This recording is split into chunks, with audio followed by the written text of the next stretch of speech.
B 1453இல் Constantinople நகரம் வீழ்ந்தபோது அந்த நிலப்பாதைகள் முழுமையாக முடங்கின. வர்த்தகம் நின்றது, லாபம் குறைந்தது, அதிகாரம் சவாலுக்குள்ளானது. அந்த நேரத்தில் ஐரோப்பா ஒரு முடிவை எடுத்தது.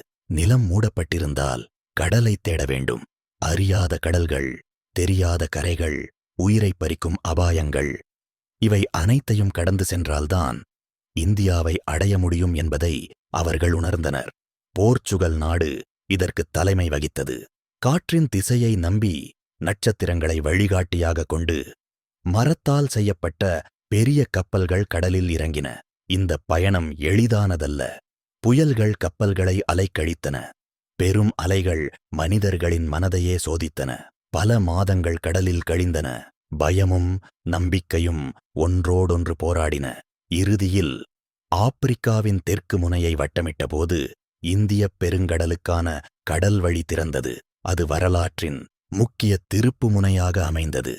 1498ஆம் ஆண்டு வாஸ்கோ ட காமா தலைமையிலான போர்ச்சுகீசிய கப்பல்கள் இந்தியாவின் மேற்கு கடற்கரையை அடைந்தன. அந்தக் கரையில் இருந்தது உலக வர்த்தகத்தில் புகழ்பெற்ற கலிக்கட்டு துறைமுகம். பனை மரங்கள் சூழ்ந்த கரைகள், பரபரப்பான சந்தைகள், மசாலாவின் வாசனை, இவை அனைத்தும் ஐரோப்பியர்களை ஆச்சரியத்தில் ஆழ்த்தின. இந்திய நிலத்தில் காலடி வைத்த ஐரோப்பியர்கள் இங்கு வலுவான ஆட்சி, ஒழுங்கான வர்த்தகம், செழிப்பான வாழ்க்கை இருப்பதை உணர்ந்தனர்.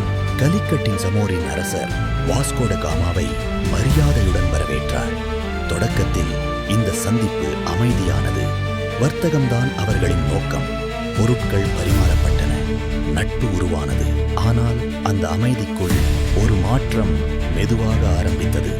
வர்த்தகத்தை பாதுகாக்க வேண்டும் என்ற பெயரில் ஐரோப்பியர்கள் தங்கள் வீரர்களை கொண்டு வந்தனர்.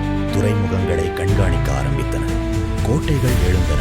கடல் இனி பயணத்திற்கான பாதை மட்டுமல்ல, அதிகாரத்தின் மூலமாகவும் மாறியது. இந்தியாவின் கரையில் நின்ற அந்த கப்பல்கள் ஒரு புதிய காலத்தின் தொடக்கத்தை அறிவித்தன. வணிகமாக வந்தவர்கள் மெதுவாக அதிகாரத்தை நோக்கி நகர்ந்தனர். அமைதியாக தொடங்கிய இந்த வருகை எதிர்காலத்தில் மோதல்களுக்கும் போர்களுக்கும் வழிவகுக்கும் என்பதை அப்போது யாரும் முழுமையாக உணரவில்லை. இவ்விதமாக கடல் வழியாக வந்த ஐரோப்பியர்களின்